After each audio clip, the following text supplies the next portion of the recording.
Всем привет, меня зовут Владислав Дегтярев, и это наш первый выпуск наших путешествий. И мы сегодня будем подниматься вот туда, в эти горы. И давайте посмотрим, что с этого получится и что мы там найдем.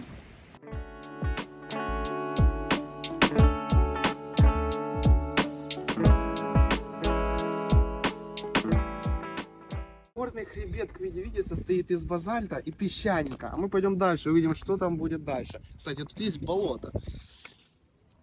Пойдем.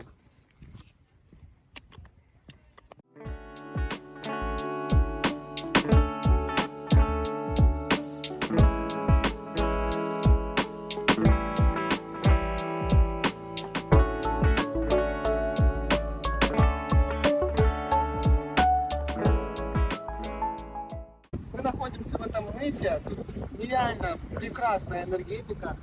Тут действительно хочется остаться на подольше. Тут хочется просто жить, оставить здесь палатку, обосновать какой-то лагерь. И, кстати, этот мыс, он втекает прямо в Квиди-Види Лейк.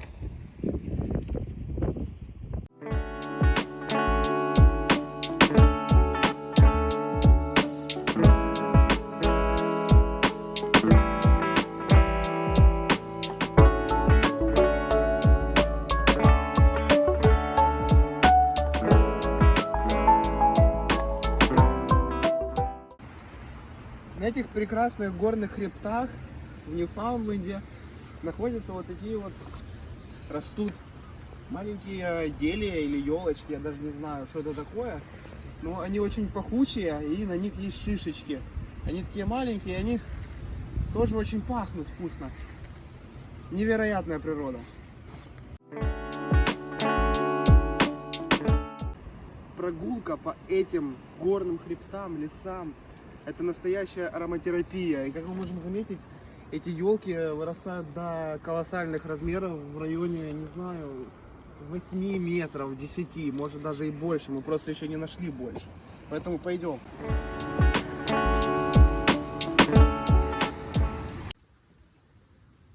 В общем, что произошло на этом месте, почему такой булыжник просто лежит вот здесь и как он здесь оказался? Дело в том, что со временем горные породы начинают сыпаться, и сыпятся они очень огромными кусками. На этом месте произошел обвал, как мы можем заметить. Вот от того пика откололся такой огромный кусок.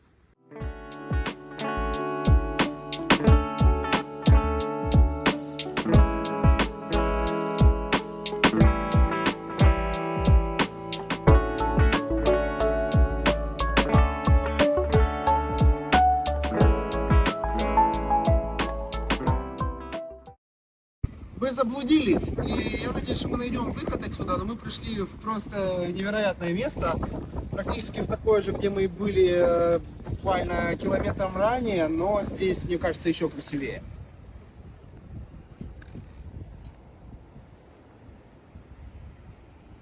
Здесь растут очень какие-то странные кусты, очень похожи на помидор, но я могу ошибаться. Может быть, кто знает, напишите в комментарии, что это за кустарник такой, что на нем растет. Вы не поверите, что я встретил в Ньюфаундленде, прямо на этом острове. Да, это наше домашнее дерево, это березка. Но здесь он растет как-то по-другому. Может, как-то климат влияет на нее. Вот наша березка. Мы наконец-то дошли до вершины этой горы. Там еще есть чуть-чуть повыше, значит, подъем. Но мы останемся сегодня здесь, и мы будем здесь устраивать пикник, будем обедать бутербродами и вкусными чаями.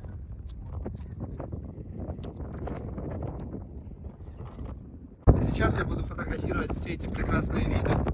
Я действительно советую вам, очень советую приехать в Ньюфаундленд и пройти по этим тропинкам. Это невероятное ощущение, очень разжиженный свежий воздух, океанический бриз, кстати, океан.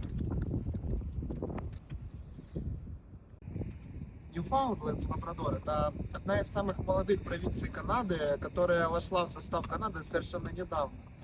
И это случилось очень чудесным образом. Я общался с некоторыми канадцами, которые проживают здесь, которые родились здесь.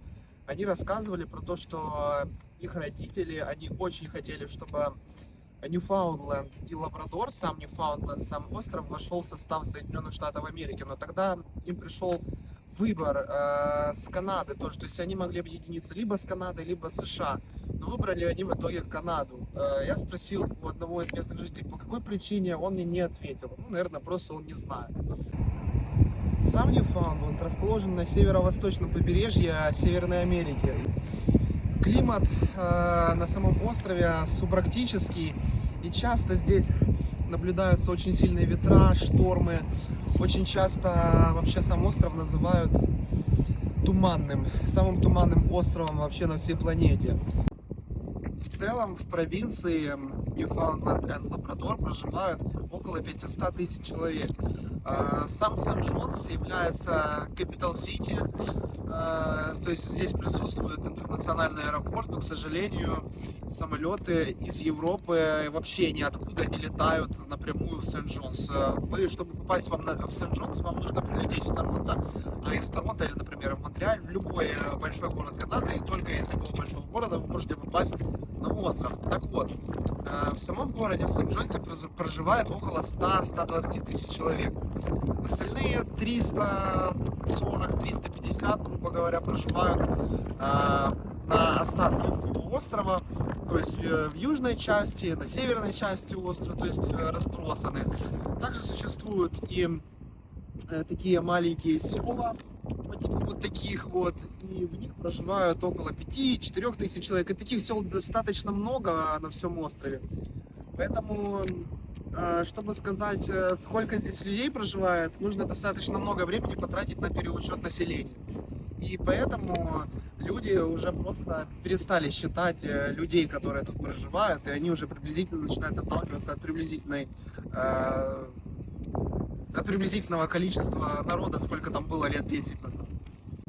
А в Лабрадоре проживает около 5% от 500 тысяч.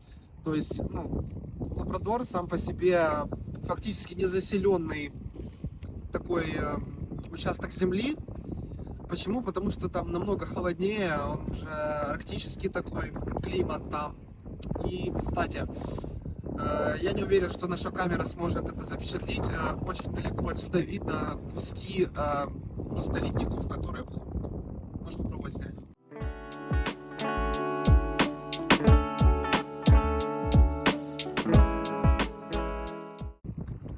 Эти ледники откалываются от огромных ледников, которые находятся рядом с Исландией, и плывут в течение нескольких месяцев сразу к Лабрадору и Ньюфаундленду. И поэтому мы можем наблюдать каждое лето, приблизительно в июне, в конце мая месяца, здесь очень большие приплывы больших ледников.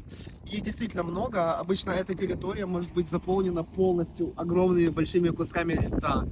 И этим ледникам может быть тысячи лет, 10 тысяч лет, действительно очень много. Это очень интересно, это очень завораживает, это очень захватывает, потому что ты понимаешь, что ты находишься рядом с огромным ледником, которому в 100 раз больше лет, чем тебе. Это просто невероятно.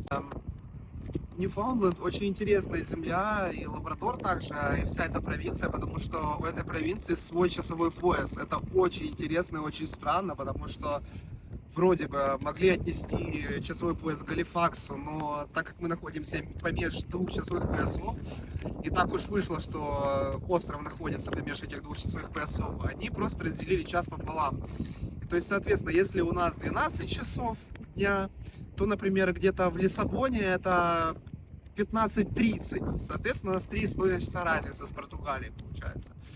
Вот, а с Украиной все 5,5 часов. Поэтому просто невероятно, это очень интересно. И я считаю, что это правильное решение, потому что вроде бы где-то посередине и разобраться, к кому ты относишься, тяжело, и поэтому они выбрали такой часовой пояс. И еще очень интересно, у Ньюфаундленда это единственная земля, которая имеет 4 флага. Это провинциальный флаг, федеральный, флаг Канады и еще какой-то, я не помню, но это очень тоже интересно, это странно для нас, на самом деле.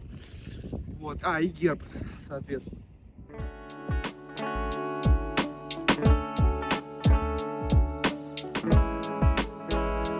Кстати, уже начинает садиться туман. Очень заметно.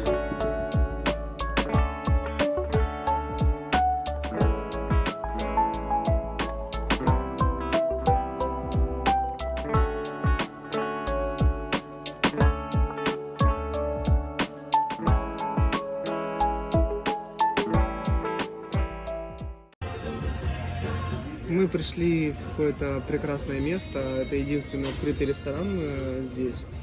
И он называется Mollard Cottage. Поговаривают, что он уже очень давно функционирует, приблизительно 2 столетия. Мы заказали чай, просто зеленый чай.